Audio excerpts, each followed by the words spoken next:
দক্ষিণ এশিয়ার মানচিত্র কি আবার নতুন করে আঁকতে চায় চীন? ভারতের অরুণাচল প্রদেশ থেকে শুরু করে তাইওয়ান ও দক্ষিণ চীন সাগর সবকিছুই কি বেইজিংয়ের দীর্ঘমেয়াদী লক্ষ্যবস্তুর অংশ?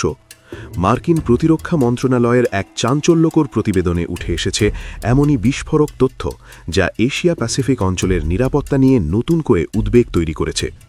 যুক্তরাষ্ট্রের প্রতিরক্ষা দপ্তরের সর্বশেষ প্রতিবেদনে বলা হয়েছে, চীন ভারতের অরুণাচল প্রদেশকে নিজেদের ভূখণ্ডের অংশ হিসেবে অন্তর্ভুক্ত করতে চায়। এটি কেবল দাবি নয়, বরং বেইজিংয়ের দীর্ঘমেয়াদী কৌশলগত লক্ষ্য।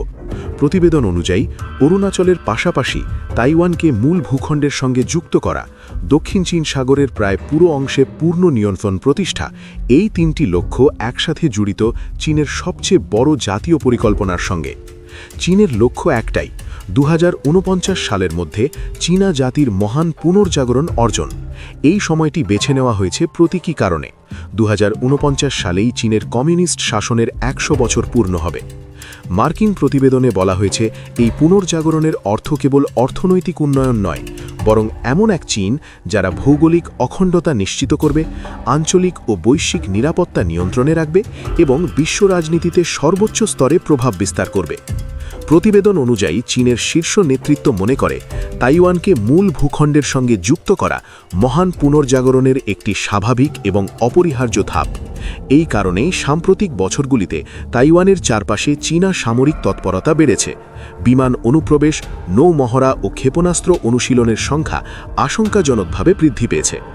মার্কিন প্রতিরক্ষা দপ্তরের প্রতিবেদনে বলা হয়েছে, চীন এমন একটি সেনাবাহিনী গড়ে তুলতে চায়, যে বাহিনী যে কোনো পরিস্থিতিতে যুদ্ধে নামলে নিশ্চিতভাবে জয় অর্জন করতে পারবে।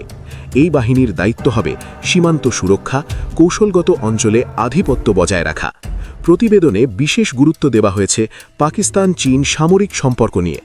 চীন ও পাকিস্তান যৌথভাবে JF-17 যুদ্ধবিমান তৈরি করছে। পাকিস্তান বর্তমানে এই বিমানের সবচেয়ে বড় এবং কার্যত একমাত্র ক্রেতা। মার্কিন প্রতিরক্ষা মন্ত্রণালয়ের এই প্রতিবেদন স্পষ্ট করে দিচ্ছে, চীনের উচ্চাকাঙ্ক্ষা আর শুধু কথার মধ্যে সীমাবদ্ধ নেই। অরুণাচল, তাইওয়ান ও দক্ষিণ চীন সাগর, এই তিনটি অঞ্চলকে ঘিরেই আগামী দশকগুলিতে এশিয়ার ভূ রাজনীতি সবচেয়ে উত্তপ্ত হয়ে উঠতে পারে।